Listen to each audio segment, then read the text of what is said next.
गाँव का हसीन मंज़र जब निगाह में मेरी आ गया, दूर तक खेतों का सब्ज़ा दिल को मेरे भा गया।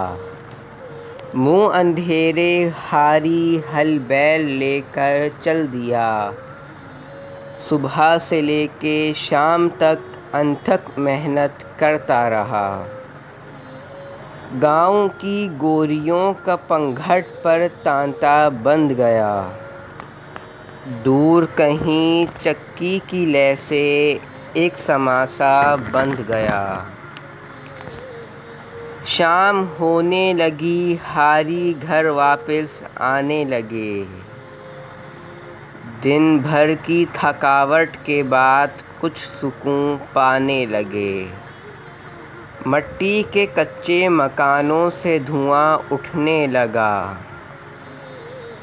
गाँव की चौपाल में हारियों का मेला लग गया।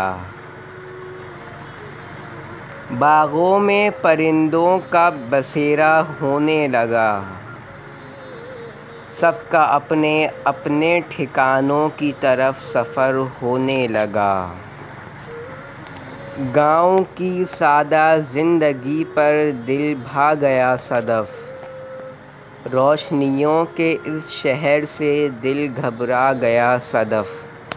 Please like, share and subscribe to my channel.